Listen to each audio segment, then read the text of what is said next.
श्री श्री नरोत्तम चरित्र। आविर्भाव।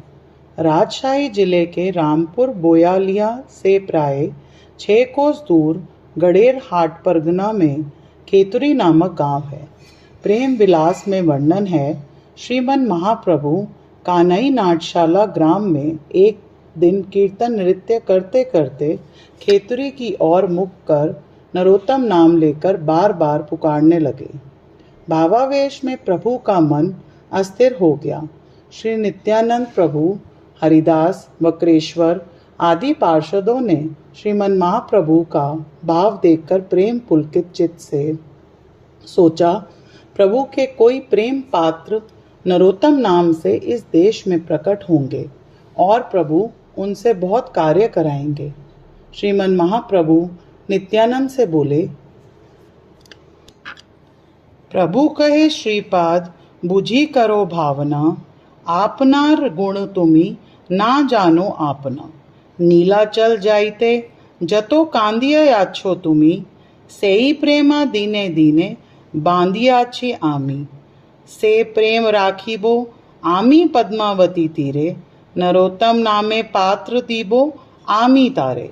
प्रेमे जन्म हबे तार आमा विद्यमाने, ऐखने राखिया जाबो पद्मावती स्थाने। प्रेम विलास। इसके पश्चात श्रीमन महाप्रभु ने कुतुबपुर आकर पद्मावती में स्नान किया और तीर पर पार्षदों के साथ कीर्तन आरंभ किया। विशाल हुंकार गर्जन के बीच प्रेम युक्त श्री अंग में महाकंप का उदय हुआ। प्रभु पद्मावती का आवाहन कर बोले, प्रभु कहे पद्मावती धरो प्रेम लहो, नरोत्तम नामे पात्र प्रेम तारे दिहो। नित्यानंद सह प्रेम राखिलो तोमा स्थाने, यत्न करी इहा तुमी राखीबो गोपने। तब पद्मावती बोले, प्रभु करो निवेदन, केमने जानिबो कार नाम नरोत्तम। श्रीमन महाप्रभु ने कहा, जहार पर से तुम्ही अधिक उछलीबा, सेई नरोत्तम प्रेम तारी तुमी दीबा। श्री गौरांग महाप्रभु के लीला स्मरण करने के समय संभवतः 1531 से 32 ईस्वी में खेतुरी ग्राम में राजा कृष्णानंद दत्त की सहधर्मिणी नारायणी देवी के गर्भ से माघी पूर्णिमा को गोधूली के समय श्री नरोत्तम ठाकुर का आविर्भाव हुआ। बाल्यकाल। श्री नरोत्तम चंद्रकला की तरह दिन दिन बड़े होने लगे। राजा कृष्णानंद दत्त ने बड़ी धूमधाम से पुत्र का अन्नप्राशन उत्सव आरंभ किया। मुंह में अन्न देना चाहा तो मुंह फेर लिया। सभी चिंतित हुए तो दैवज्ञ ने गणना कर कहा, संभवतः यह बालक श्री कृष्ण प्रसाद को छोड़ अन्य वस्तु ग्रहण नहीं करेगा। राजा श्री कृष्णानंद के घर में श्री कृष्ण विग्रह की प्राचीन सेवा थी। उन्हीं ठाकुर का प्रसाद लाया गया तो नरोत्तम ने सहर्ष खा लिया। उसी दिन से श्री कृष्णानंद ने पुत्र को श्री कृष्ण प्रसाद के अतिरिक्त अन्य वस्तु देने का निषेध कर दिया। श्री नरोत्तम का असाधारण रूप लावण्य, सुतीक्ष्ण बुद्धि, सुमधुर वाक्य सभी का चित्त आकर्षित करता। 5 वर्ष की अवस्था में चूड़ाकरण के पश्चात श्री नरोत्तम का विद्यारंभ हुआ। शिशुकाल से ही वे व्याकरण और संस्कृत शास्त्रों के अध्ययन में असाधारण प्रतिभा का परिचय देने लगे। बहुत थोड़े समय में ही उन्होंने समस्त शास्त्रों में व्युत्पत्ति प्राप्त कर ली। बाल्यकाल से ही राजकुमार श्री नरोत्तम को श्री हरिनाम में, श्रीमद् भागवत में, श्री भगवत भक्त और श्री भगवत विग्रह में असामान्य प्रीति तथा भोग विलास में विरक्ति देखकर वात्सल्य प्रायण राजा कृष्णानंद एवं पुत्रगत प्राण माता नारायणी चिंतित हो गए। भक्तगण चमत्कृत आनंदित हुए। खेतुरी में श्री कृष्णानंद नामक एक परम भागवत ब्राह्मण वास करते थे। श्री नरोत्तम नित्य ही उक्त विप्र के पास बैठकर श्री गौर हरि और उनके प्रेममय पार्षदों के चरित्र कथाएं सुनते तथा हाँ गौरांग कहकर प्रेम से भरकर रोदन करते। एक बार नरोत्तम ने स्वप्न देखा, श्री नित्यानंद प्रभु उन्हें पद्मावती में स्नान कर श्रीमन महाप्रभु की प्रेम रत्न धरोधर ग्रहण करने का आदेश दे रहे हैं। सुबह उठते ही श्री नरोत्तम पद्मावती में स्नान करने के लिए गए। जैसे ही जल में उतरे, पद्मावती का जल उच्छ्वसित हो उठा। पद्मावती ने नरोत्तम को पहचान कर श्रीमन महाप्रभु की धरोहर उन्हें दान कर दी। वह प्रेम प्राप्त करते ही श्री नरोत्तम की कांति में परिवर्तन आ गया। वे श्रीमन महाप्रभु के प्रेम में विवश होकर आंसुओं से भीगते भीगते उद्दंड नृत्य करने लगे। पुत्र को उन्माद रोगग्रस्त सोचकर माता पिता चिंतित हुए। स्वप्न और वृंदावन यात्रा। श्री गौर सुंदर की प्रकट लीला के दर्शन न पाने से श्री नरोत्तम का हृदय भी दीन होने लगा। वे परम आरती से भरकर अहर्निश रोदन करने लगे। एक बार श्री गौर सुंदर के स्वप्न के छल से श्री नरोत्तम को दर्शन देकर करुणासिक्त वचन कहे, हे नरोत्तम, तुम शीघ्र वृंदावन जाकर श्री लोकनाथ का शिष्यत्व ग्रहण करो। निद्रा भंग होने पर श्री नरोत्तम प्रभु के आदर्शन से मूर्छित हो गए। प्रभु की इच्छा उन्हें पुनः स्वप्नावेश हुआ। स्वप्न में श्रीमन महाप्रभु ने सपरिकर अपनी नवद्वीप लीला के दर्शन कराए। भक्तों के साथ नृत्य कीर्तन करते महाप्रभु की अद्भुत प्रेम लीला देखकर श्री नरोत्तम अश्रु जल से भीगते हुए प्रभु के श्री चरणों में गिर पड़े। श्री गौर सुंदर ने उनके मस्तक पर श्री चरण रखे और वात्सल्य से भरकर धरनोतल से उठाकर श्री नित्यानंद और श्री अद्वैत के हाथों उन्हें सौंप दिया। श्रीमन नित्यानंद प्रभु ने भुजाएं फैलाकर उन्हें आलिंगन किया और विपुल प्रेम संपदा दान कर श्री वृंदावन जाने का आदेश दिया। श्री अद्वैत प्रभु ने भी उन्हें श्री गौर पाद पद्मों में समर्पित कर ब्रज यात्रा का आदेश दिया। निद्रा भंग होने पर वे प्रभु त्रय की कृपा का स्मरण कर अश्रु वर्षण करने लगे। खेतरी ग्राम एक अहिंदू जागीरदार के अधीन था। श्री कृष्णानंद के पुत्र के गुणों की बात सुनकर उस जागीरदार ने उन्हें देखना चाहा, तो वे उसके आमंत्रण को महाप्रभु की ही करुणा समझकर माता पिता से विदा लेकर प्रहरियों से घिरे उस निमंत्रण की रक्षा के लिए चल पड़े। मार्ग में एक स्थान था, पर रात्रि के समय सभी प्रहरी निद्रित हो गए, तो श्री नरोत्तम वन पथ से ब्रज की ओर पलायन कर गए। 15 दिनों का रास्ता पार कर वे कुछ निश्चिंत हुए। तत्पश्चात राजमार्ग से चलते चलते मथुरा विश्राम घाट जाकर पहुंचे। ब्रजमंडल और श्री गोस्वामी गण के दर्शन। मथुरा में किन्हीं वैष्णव ब्राह्मण से श्री श्री रूप सनातन के अंतधान की बात सुनकर श्री नरोत्तम हाँ रूप हाँ सनातन कहकर दूर में लोटपोट कर रोदन करने लगे। श्री रूप सनातन ने उन्हें स्वप्न में दर्शन देकर सांत्वना प्रदान की। प्रभात में वे व्याकुल हृदय से श्री वृंदावन चल पड़े। श्री निवास आचार्य तब वृंदावन रहते थे। श्रीमद रूप गोस्वामी पाद ने स्वप्न में श्री जीव और श्री निवास को श्री नरोत्तम के आगमन की बात बताई।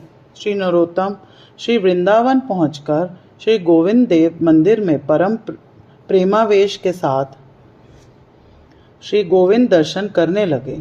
तभी श्रीमद जीव गोस्वामी पाद और श्री निवास आचार्य वहां उपस्थित हुए।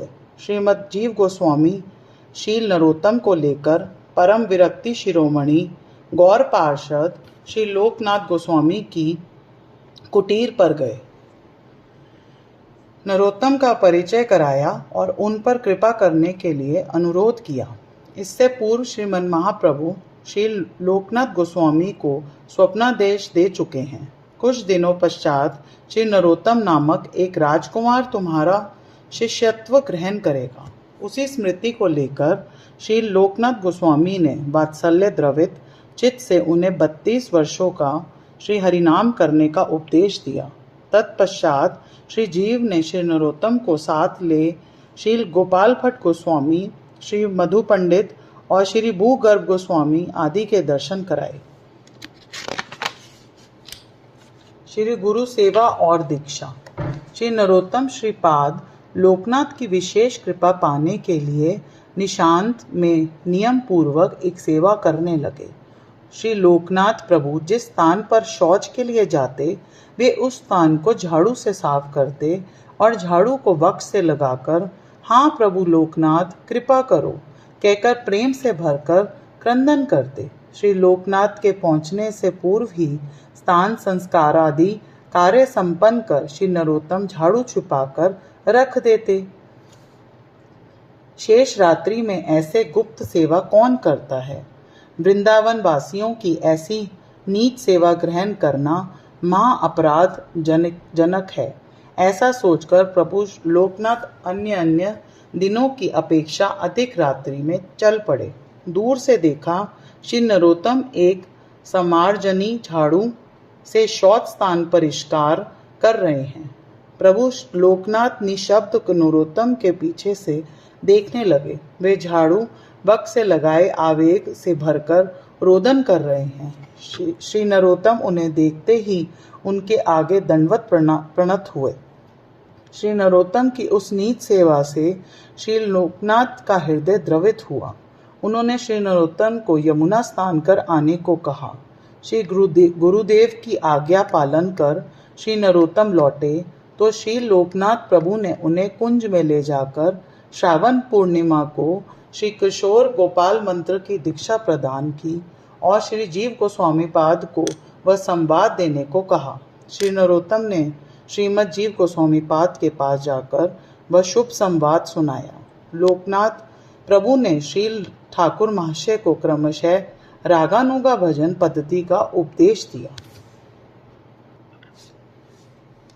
भजन सिद्धि, शास्त्र अध्ययन और उपाधि प्राप्ति। श्री नरोत्तम श्री गुरुदेव से भजन पद्धति सीखकर एक बार श्री वृंदावन के एक कुंज में भजन में आविष्ट थे। तभी श्री वृष भानुनंदिनी ने स्वयं आविर्भूत हो उन्हें आदेश दिया, नरोत्तम, मध्य आह्वान में मेरे प्राण वल्लभ के लिए दुग्धावर्तन तुम्हारी नित्य सेवा रही। मेरी प्रिय सखी चंपक लता की भी यही सेवा है, इसलिए तुम्हारा नाम हुआ चंपक मंजरी। श्री नरोत्तम ने बाह्या दशा प्राप्त कर श्री लोकनाथ प्रभु के पास जाकर प्रेम विहील चित्त से गद्गद स्वर में इस सेवा आज्ञा की बात निवेदन की। श्री गोस्वामी पाद उनके सौभाग्य की बात सुनकर परम आनंदित हुए और उन्होंने परम आवेश के साथ यत्न पूर्वक वह सेवा करने की अनुमति दी। एक बार श्री नरोत्तम मानसी सेवा में दूध गर्म कर रहे थे और अविष्ट हो लीला दर्शन कर रहे थे। उफनते गर्म दूध से बाहर भी उनका हाथ जल गया। श्रीमद जीव गोस्वामी पाद उनकी भजन सिद्धि देख बड़े आनंदित हुए और श्री गोपाल भट्ट आदि गोस्वामी वृंद ने उन पर प्रभुत कृपा की। श्री नरोत्तम ने कुछ समय श्री गुरुदेव के निकट श्रीमद् भागवत और श्रीमद् जीव गोस्वामी पाद के निकट षट संदर्भ, श्री रूप के नाटक आदि, श्री सनातन के बृहत भागवत अमृत आदि सिद्धांत एवं रस ग्रंथ अध्ययन किए। यह देखकर कि श्रीमन महाप्रभु और श्री वृष भानुनंदिनी के साक्षात कृपापाश श्री नरोत्तम के लिए दुर्गम शास्त्र व्याख्या अति सहज ही अनुभाग्यमय हो गई है। श्रीमद जीव गोस्वामी पाद अतिशय आनंदित हुए और वैष्णव वृंद के साथ विचार विमर्श कर उन्होंने श्री नरोत्तम को ठाकुर महाशय उपाधि प्रदान की। व्रज परिक्रमा, गौड़देश गमन, ग्रंथ चोरी और प्राप्ति। श्रीमद जीव गोस्वामी पाद की आज्ञा से श्री नरोत्तम ठाकुर महाशय और श्रीनिवास आचार्य ने श्री गोवर्धन गुफावासी श्री गौर पार्षद शील राघव पंडित महोदय के साथ व्रजमंडल की 84 कोस की परिक्रमा की। भक्ति रत्नाकर तरंग 5 में इसका अति विस्तार से वर्णन किया गया है। कुछ दिन पश्चात उत्कल के दंडकेश्वर गांव से दुखी कृष्णदास श्री वृंदावन आए। ये श्री गौरदास पंडित के श्री चरणाश्रित शील हृदय चैतन्य ठाकुर से दीक्षित थे। इन्होंने श्रीमद् जीव गोस्वामी पाद के निकट भागवत अध्ययन कर परम पांडित्य अर्जित किया। एक बार श्री वृंदावन का कुंज संस्कार करते समय इन्हें श्री राधा रानी का नूपुर प्राप्त हुआ। ललिता जी की कृपा से साक्षात श्री वृषभानु नंदिनी के श्री चरण में वह नूपुर पहनाकर कृतार्थ भी हुए। श्रीमद् जीव गोस्वामी पाद ने उन्हें श्यामानंद नाम दिया। श्रीनिवास आचार्य, श्री नरोत्तम और श्री श्यामानंद श्रीमद् जीव गोस्वामी पाद के शिक्षा शिष्यों के रूप में श्री वृंदावन में रहते हुए एकाशय, एक प्राण और अंतरंग बंधु बन गए। तीनों ही ब्रज रस में सुपंडित, वैष्णव सिद्धांतों में सुनिपुण और संगीत विद्या में प्रांगण थे। श्रीमद् जीव गोस्वामी पाद आदि श्री प्रमुख वृंदावनवासी गोस्वामी वृंद ने निश्चय किया कि श्री जीव के सुयोग्य छात्र श्रीनिवास, नरोत्तम, श्यामानंद के माध्यम से गौड़ देश में श्री रूप सनातन श्री जीव के रचे विपुल ग्रंथ रत्नों का प्रचार कराया जाए। सभी की इच्छा जान श्री जीव गोस्वामी पाद ने विशाल ग्रंथ भंडार के संपुट 4 बैलगाड़ियों में रखवाकर 10 सशस्त्र प्रहरियों के साथ तीनों बंधुओं को गौड़ देश भेजा। ग्रंथ राजी निर्वर्धन ही पहुंची, किंतु अंत में वन विष्णुपुर के तत्कालीन दस्यु स्वभाव राजा वीर हम्बीर के अनुचरों ने उनके आदेश से रत्न भरी पेटियां समझकर रात के समय उन ग्रंथ मंजूषाओं का अपहरण कर लिया। सुबह हुई तो वे पेटियां न देख तीनों बंधु पृथ्वी पर लोट-पोट कर रोने लगे। तब देववाणी सुनाई दी, विष्णुपुर के राजा के पास ग्रंथ मिलेंगे। उधर ग्रंथ संपुट देखते ही राजा का चित्त शुद्ध हो गया। निर्जन में पेटियां खोलकर अपूर्व ग्रंथ रत्न देखते ही वे आत्मगलानी के साथ ग्रंथाचार्यों के दर्शन के लिए अधीर हो उठे। श्री गौर सुंदर ने राजा को स्वप्न में आश्वासन दिया। श्रीनिवास आचार्य प्रभु वन विष्णुपुर के श्री कृष्ण वल्लभ पर कृपा कर उनके साथ राजसभा में पहुंचे। राजा वीर हम्बीर ने शील आचार्य प्रभु के श्रीमुख से ब्रह्मर गीत की अपूर्व व्याख्या सुनकर विमुग्ध होकर उनके श्री चरणों में आत्मसमर्पण किया। श्री आचार्य प्रभु ने राजा को शिष्य बनाकर ग्रंथ के लिए और याजीग्राम आकर सभी समाचार श्री वृंदावन भिजवाए।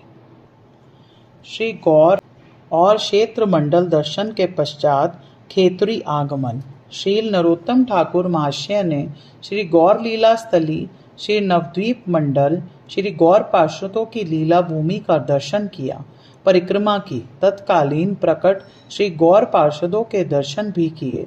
तत्पश्चात श्री नीलाचल जाकर श्री क्षेत्र मंडल में श्री गौरांग के लीला स्थानों के, श्री गौर पार्षदों के और उनके लीला स्थलों के दर्शन कर खेतरी लौट आए। प्रेम की मूर्ति शील ठाकुर महाशय के प्रत्नवर्तन पर श्री पाठ खेतरी उच्च संकीर्तन के सुमधुर रोल और मृदंग करतालों की ध्वनि से मुखरित हो उठा। शील ठाकुर महाशय ने गरनाहाटी नामक राग का प्रवर्तन किया। उनके रचे संकीर्तन के अभिनव गीतों, अभिनव राग रागनियों, भावों की अभिनव उन्मादना एवं गंधर्वों को लजाने वाली उनके मधुर कंठ की स्वर लहरी से एक अपूर्व रस माधुरी की वन्या प्रवाहित होने लगी। श्री श्री गौर कृष्ण नाम संकीर्तन रस मानो मूर्तिमान हो उठा। खेतरी महोत्सव और 6 विग्रह प्रतिष्ठा। श्री नरोत्तम वृंदावन से लौटे तब श्री लोकनाथ गोस्वामी पाद ने उन्हें आदेश दिया था कि श्री गौर देश में श्रीमन महाप्रभु के संकीर्तन का प्रचार करें, श्री विग्रह सेवा प्रकट करें और श्री वैष्णव सेवा करें। उस आदेश के अनुसार वे खेतरी लौटकर श्री विग्रह सेवा आरंभ करने का उपाय सोचने लगे। श्री गौर सुंदर ने स्वप्न में उनसे कहा, मैं पहले से ही धातु विग्रह रूप धारण कर श्री विप्रदास नामक गृहस्थ थे। दान गोला में तुम्हारी राह देख रहा हूँ। सर्पों के भय से वहाँ कोई नहीं जा पाता। तुम मुझे वहाँ से लाकर सेवा प्रकाश करो। यह कहकर 5 और विग्रह बनवाकर सेवा आरंभ करने की आज्ञा दी तथा शील ठाकुर महाशय को आलिंगन कर वे अंतर्धान हो गए। शील ठाकुर महाशय ने जगने पर प्रेमानंद में श्रीनिवास संकीर्तन कर शेष रात व्यतीत की। प्रातः कृत्य आदि पूरे कर सभी के साथ निर्दिष्ट स्थान पर पहुंचे। ठाकुर महाशय के पहुंचने पर सभी सांप अंतर्गत हो गए।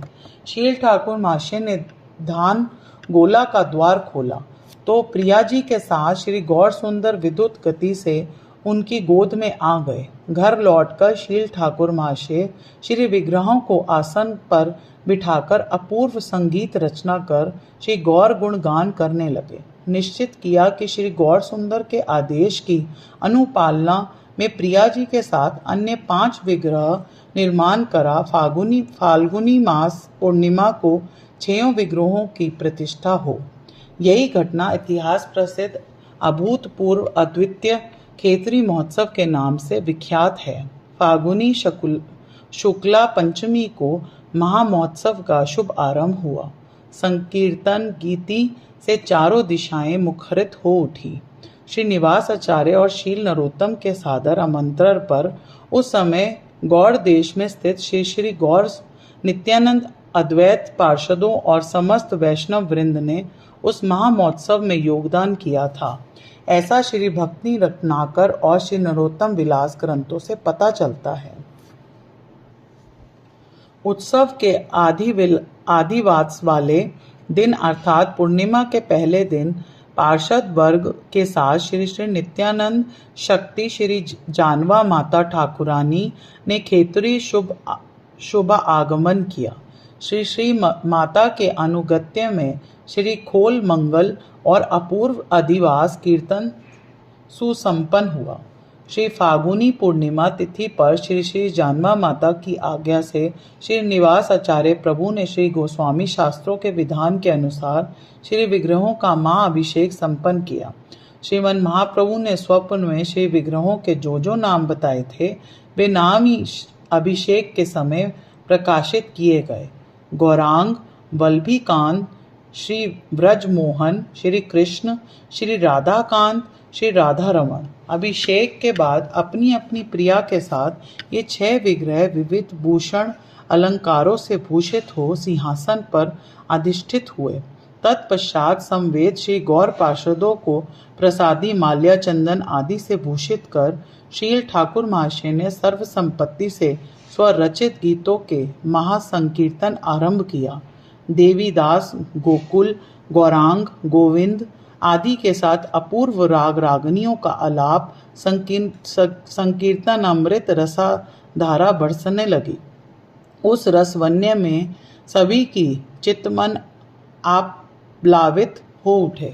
श्री गौरांग, नित्यानंद, अद्वैत प्रभु त्रय, श्रीवास, गदाधर आदि के साथ सब पार्षद सभी के आगे प्रकट हो नृत्य करने लगे। सभी प्रेम सागर में मगन हो गए। सब पार्षद श्रीमन महाप्रभु अंतर्हित हुए तो सभी भूमि पर लोटपोट हो रोते रोते मूर्छित हो गए।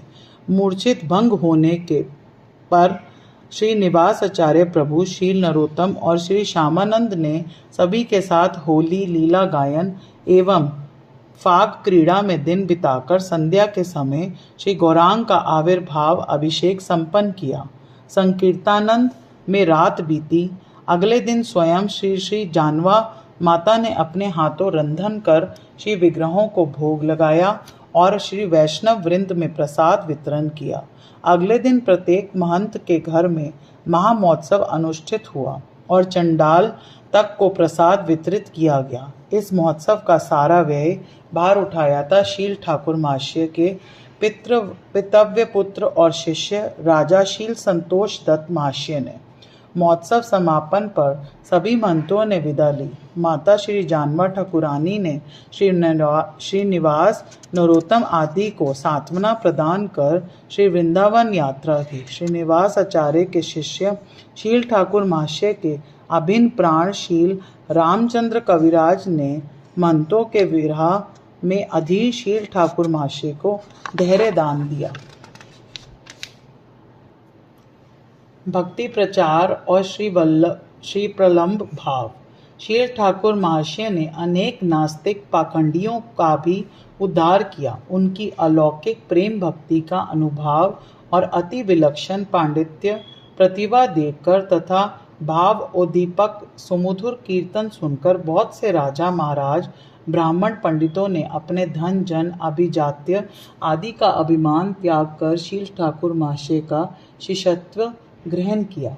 एक बार शील ठाकुर महाशय और श्री रामचंद्र कविराज स्नान के लिए जा रहे थे। तभी श्री हरिराम और श्री रामकृष्ण आचार्य दोनों भाई वहां उपस्थित हुए। शील ठाकुर महाशय एवं श्री रामचंद्र कविराज से वार्ता कर वे विप्रदव्य विमुग्ध हुए। उनके श्री चरणों में आत्मसमर्पण कर दिया। घर लौटकर विप्रों को श्री कृष्ण भजन के योग्य समझकर श्री रामचंद्र कविराज ने हरिराम आचार्य को और शील ठाकुर महाशय ने रामकृष्ण आचार्य को दीक्षा प्रदान कर भक्ति सिद्धांत का उपदेश दिया। श्री गाम्य भीला निवासी पंडित श्री गंगा नारायण चक्रवर्ती ने उन विप्र दव्य की पांडित्य प्रतिभा और अभिनय दिव्य तेज देखकर शील ठाकुर महाशय के श्री चरणों में आत्मसमर्पण किया। प्रेम की मूर्ति श्री ठाकुर महाशय ने उन्हें भी मंत्र दीक्षा देकर शक्ति संचार कर श्री कृष्ण चैतन्य चरणों में समर्पित कर दिया। चक्रवर्ती शील ठाकुर महाशय की कृपा पाकर भक्ति धन से धनी हुए। उन्होंने श्री गोस्वामी शास्त्रों का अध्ययन कर परम पंडित्य भी अर्जित किया। शील ठाकुर महाशय विप्र शिष्य बनाते हैं। इस बात को लेकर पक्कपल्ली या पाइकपाड़ा के शाक्त राजा नरसिंह राय, रूपचांद आदि बहुत से ब्राह्मण पंडितों के साथ शास्त्रार्थ करने आए तो श्री रामचंद्र कविराज और श्री गंगा नारायण चक्रवर्ती से परास्त हो गए। उधर अपराधी राजा नरसिंह और स्वप्न में खड़ग हाथ में लिए देवी भगवती ने भय दिखाकर शील ठाकुर महाशय का चरणाश्रय लेने का आदेश दिया। राजा ने ब्राह्मण पंडितों के साथ शील ठाकुर महाशय के श्री चरणों में आत्मसमर्पण किया। वे दीक्षा शिक्षा आदि प्राप्त कर धन्य हुए। इसके पश्चात श्री निवास आचार्य प्रभु ने अपने शिष्य श्री रामचंद्र कविराज महाशय के साथ श्री वृंदावन आगमन किया तो शील ठाकुर महाशय का विलंब या विरह भाव अत्यंत बढ़ गया। वे प्रेम स्थली नामक अपने भजन स्थान पर भूमि पर पड़े पड़े अनरिश रोदन करे।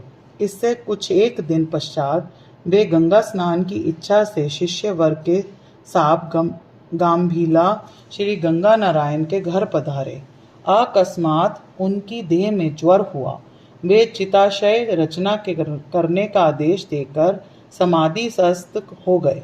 शिष्यागण महाकातर हुए। 3 दिन उसी अवस्था में रहे। शील ठाकुर महाशय के आदेश के अनुसार उन्हें भगवत मार्लय आदि से भूषित कर चिता पर स्थापित किया गया। ये देखकर कतिपय ब्राह्मण पंडित कहने लगे, शूद्र होकर ब्राह्मणों को शिष्य बनाने के कारण नरोत्तम की वाग रोध से मृत्यु हो गई। वे लोग गंगा नारायण की भी नाना प्रकार से निंदा करने लगे। इससे परम करुणशील गंगा नारायण चक्रवर्ती महाशय उन सभी विप्रों का महद अपराध पंख धोकर उनका निस्तार कराने की दृष्टि से शील ठाकुर महाशय के श्री चरण प्रांत में हाथ जोड़कर कातर प्रार्थना करने लगे, हे प्रभु, अपनी करुणा से इन पाखंडियों का उद्धार कीजिए, अन्यथा ये घोर नरक में जाएंगे। भक्त की कातर प्रार्थना पर शील ठाकुर महाशय श्री कृष्ण चैतन्य श्री राधा कृष्ण नाम उच्चारण करते हुए सूर्य के समान दिव्य कांति प्रकट कर चिता से उठ गए। इस अति आश्चर्यजनक घटना को देखकर सभी ने हरि ध्वनि की देवगण पुष्टि वृष्टि करने लगे। निंदक विप्रगण अपने अपराध के भय से कांपकर सिरों पर कराघात करते करते श्री गंगा नारायण के चरणों में गिर पड़े। गंगा नारायण की प्रार्थना पर शील ठाकुर महाशय ने उन लोगों का आलिंगन कर भक्ति रत्न प्रदान किया और गंगा नारायण के निकट भक्ति ग्रंथ अध्ययन करने का आदेश देकर वे खेतुरी लौट आए। खेतुरी आने के बाद शील ठाकुर महाशय का श्री गौरांग और श्री राधा कृष्ण विरहानल प्रदीप्त हो उठा। वे निरंतर रसिक भक्तों के साथ कृष्ण कथा चर्चा करते और क्षण क्षण पर हाँ कृष्ण चैतन्य, हाँ राधा कृष्ण कहकर भूमि पर लोट-पोट कर विलाप करते। प्रबल दैन्य आरती और व्याकुलता को लेकर रोते। उस स्थिति में हृदय के समस्त भाव गीतों में पदों में प्रकट हुए। वे ही आज प्रेम भक्ति चंद्रिका और प्रार्थना गीतों के रूप में विश्व में प्रकाशित है। माँ आरतीमय और महामहत की भगवत द्वैर्य जनित मर्मवाणी है, तभी इतनी मधुर, इतनी मर्म स्पर्शी है। नित्य लीला में प्रवेश। शील ठाकुर महाशय के विरह भाव में उत्तर उत्तर वृद्धि होती हुई भक्तगण उनके लीला स्मरण की आशंका से अधीर हो उठे। श्री गौरांग के प्रांगण में आकर शील ठाकुर महाशय वहां से विदा लेकर व्याकुल भाव से श्री गोविंद आदि भक्तजनों के साथ बुधरी ग्राम गए।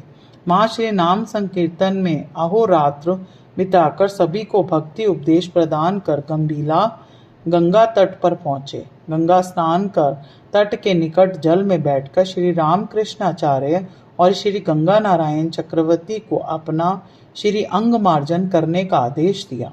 जैसे ही उन दोनों ने शील ठाकुर महाशय का श्री अंग स्पर्श किया, उनका वह प्रेममय तनु विष्णु पाद उद्वा विष्णु चरणों से निकली गंगा जी के जल में दुग्धवत मिल गया। इस प्रकार अचिंत्य रूप से शील ठाकुर महाशय का लीला संगोपन देख सभी परम विस्मित हुए। उनके आत्म संगोपन से पाषाण भी पिघल गया। चारों ओर से हरी हरी ध्वनि उठी। देवगण देवलोक से पुष्प वर्णन करने लगे।